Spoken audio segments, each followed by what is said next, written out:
Voilà, je suis dans l'avion, je pars. L'avion avait 3 heures de retard.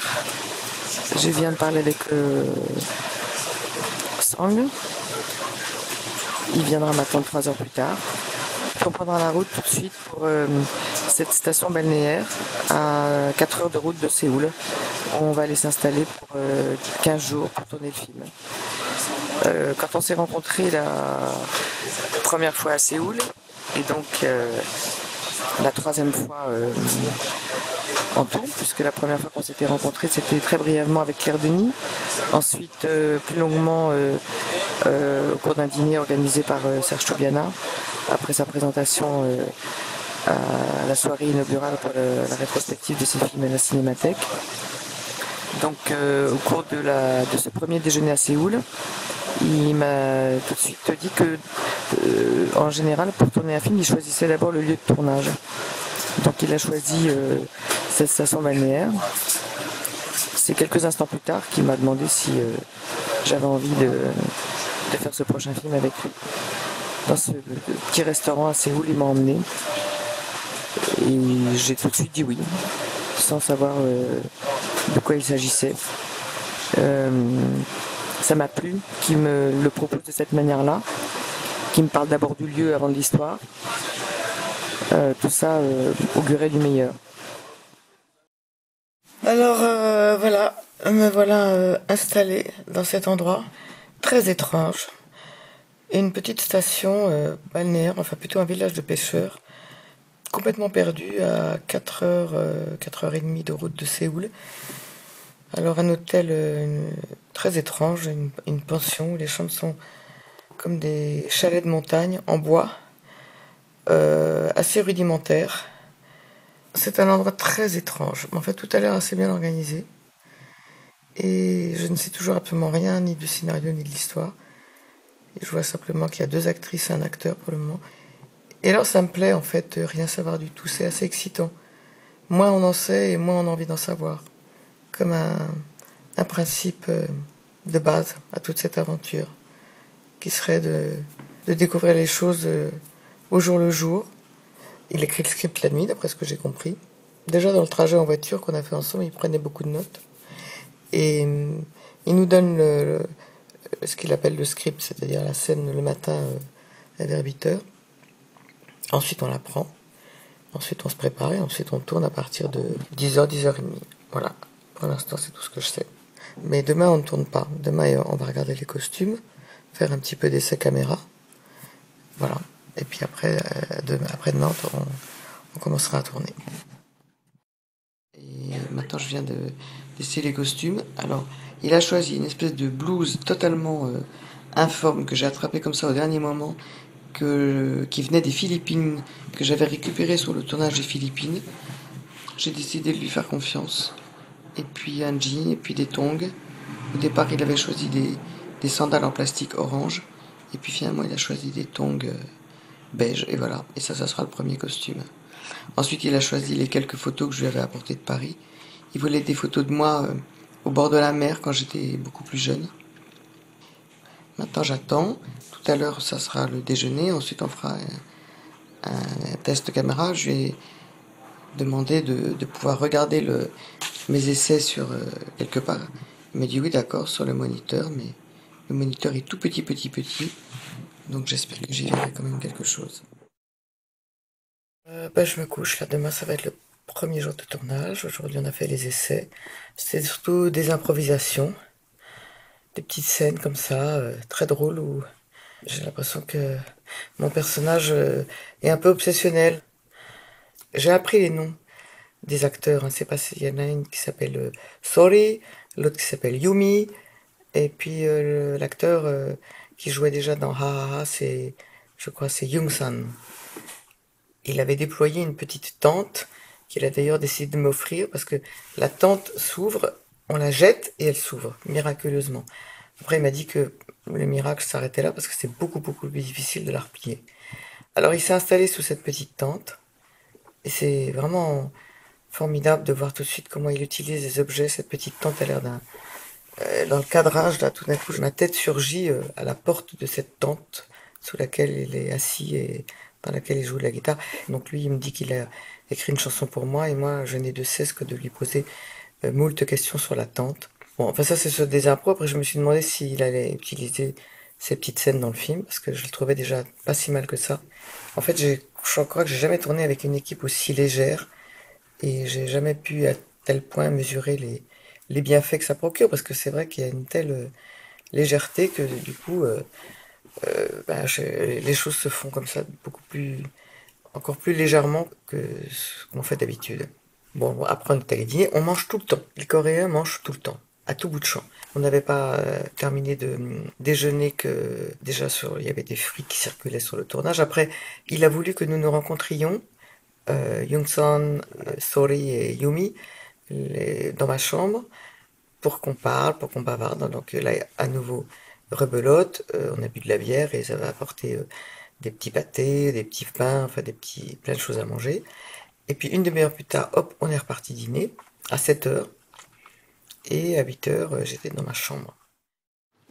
Bon, alors hier, c'était le premier jour du tournage. Alors effectivement, c'est spécial parce que il donne le dialogue le matin, très peu de temps avant qu'on commence à tourner. Et donc on a quand même très très peu de temps pour apprendre le dialogue. Je sais si généralement je l'apprends au dernier moment, mais enfin là c'est vraiment très peu. Mais enfin bon, donc l'assistante est venue me traduire le dialogue et les situations, parce que il y a pas mal de scènes où les autres comédiens parlent en coréen entre eux, et donc moi je dois à des moments intervenir et essayer d'identifier des mots pour intervenir à un moment donné de leur dialogue, donc c'est pas toujours très facile. Alors on a tourné 5 scènes, une scène sur un parking de voiture, une scène sur une plage, une scène dans un petit supermarché, une scène dans l'hôtel où on habite. Et très méticuleux parce qu'on fait beaucoup de prises, énormément. Ça dépend d'ailleurs des scènes. Non, il y a une scène où on a fait très peu de prises. Tout d'un coup, il se fixe sur quelque chose, et là, on peut faire beaucoup de prises. Oui, c'est très agréable. Alors, il est 8h30 du soir. Deuxième jour de tournage, dimanche. Une journée très très pleine, énormément de scènes, de textes à apprendre. Et là, on est en train de tourner la dernière scène. Il pleut à torrent. On est sur une petite terrasse d'une chambre. Moi, je me suis levée à 7h du matin. On a commencé à tourner à 11h parce qu'avant, il n'avait pas les pages de scénario. Et là, on n'a pas déjeuné. On a tourné toute la journée. Il y a eu une scène assez délicieuse sous une tente dont la fin était largement improvisée, où on s'est mis à chanter avec Yoo Sang, c'est lui qui joue dans Ha Ha Ha. Je crois que c'est un petit peu l'acteur fétiche de Sang-soo. Il est un petit peu burlesque, comme ça, c'est aussi un acteur de musical, il est très très gentil. Il chante et il danse. Et alors là, sous la tente, il a improvisé une petite chanson. Il l'avait déjà fait quand on avait fait les essais l'autre jour. Donc en fait, Sang-soo, il s'est entièrement inspiré de nos improvisations de l'autre jour, des essais pour réécrire des scènes en fait. Et puis parfois, il pique des détails. Par exemple, à un moment donné, hier, il faisait dire à un comédien que je dormais comme un bébé.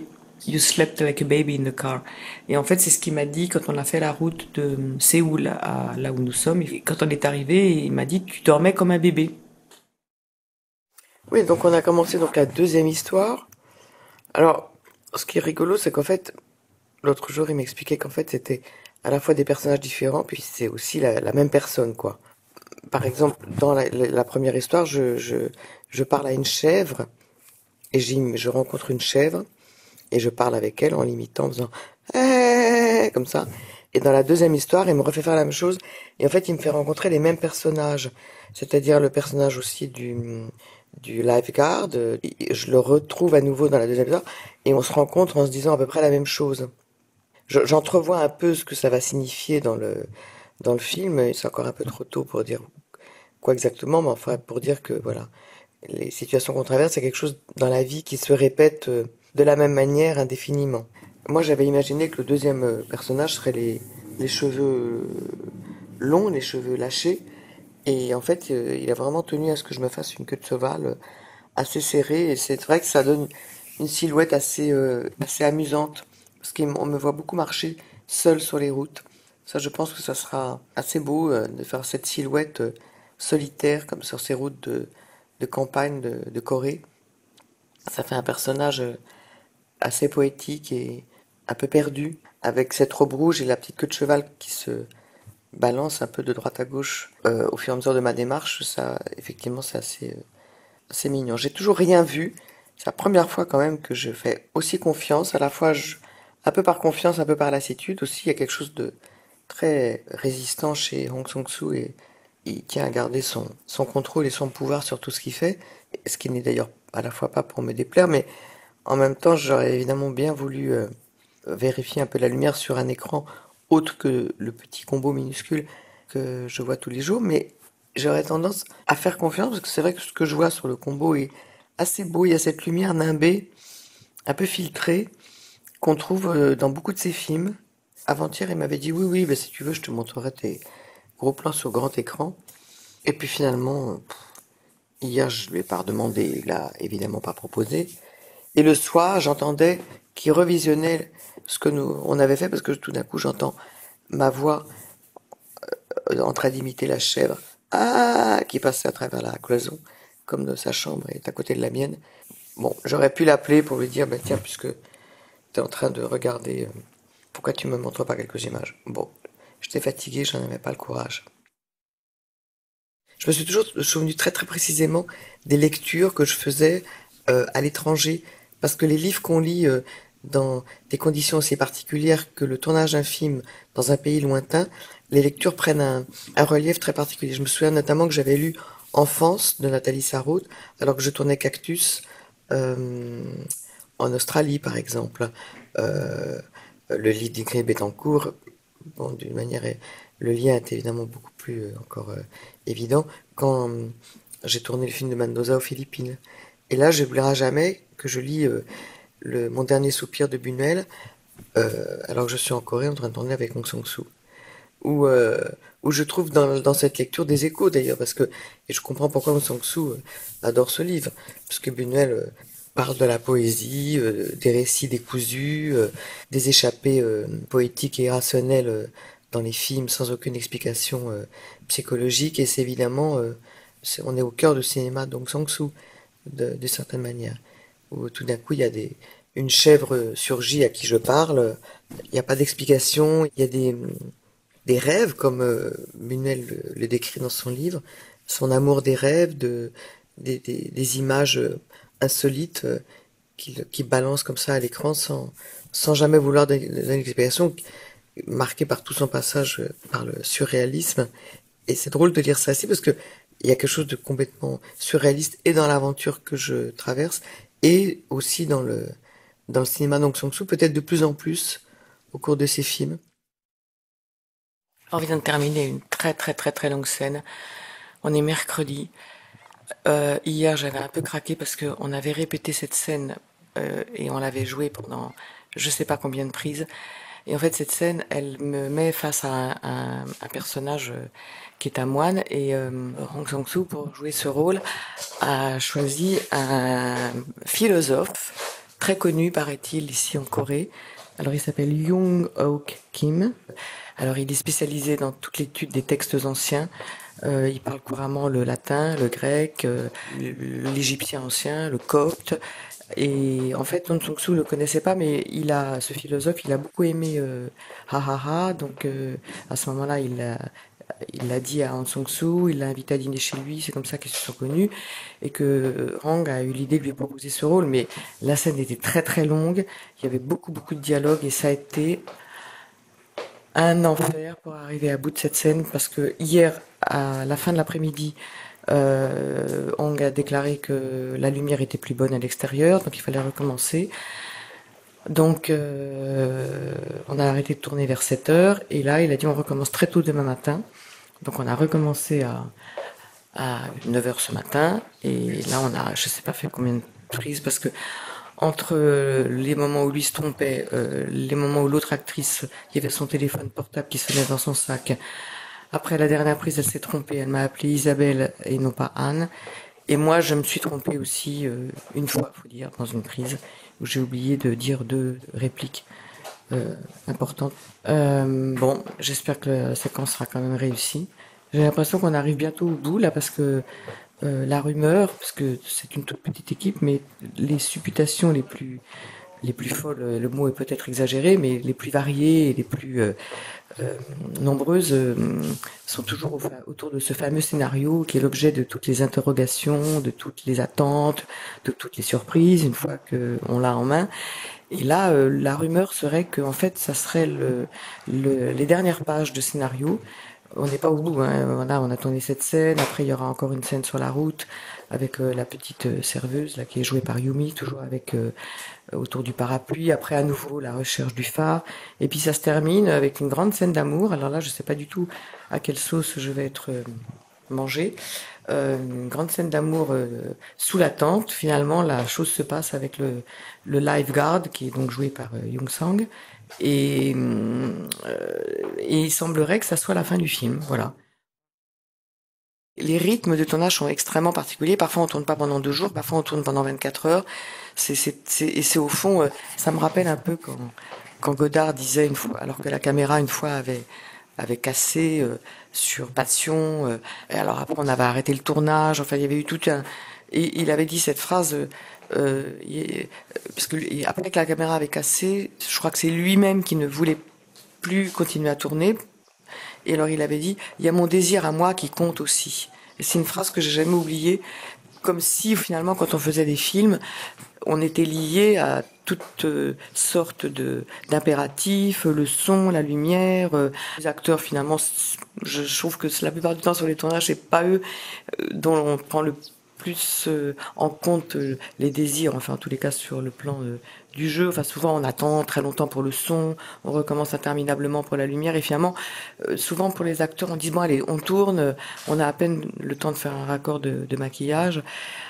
Et en tous les cas, Godard avait dit cette phrase, je pense que ça voulait exprimer ça, en disant il y a mon désir à moi aussi qui compte, pas seulement le désir du nuage qui passe quand il faut pas, de la voiture qui passe quand il faut pas. Enfin, et donc on avait arrêté de tourner. C'est une phrase que j'avais jamais oubliée et je trouve que en Sang-soo dans l'organisation de son tournage économique et la manière dont les choses se déroulent, au fond, il prend en compte principalement son désir, son désir ou son besoin ou sa disponibilité. C'est-à-dire que le script arrive quand il a décidé lui qu'il devait arriver. Hier par exemple, on a eu le script. Moi j'étais debout depuis très tôt le matin. On a eu le script.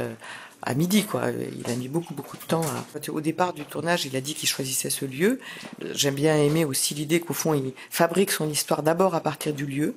Et c'est vrai que le lieu, d'abord, est comme un vaste studio. C'est tout petit, c'est un petit village. Alors, on se déplace d'une manière incroyablement rapide et mobile pour aller même de l'hôtel à la plage. On met 4 minutes, quoi. Donc, tout est extrêmement simple.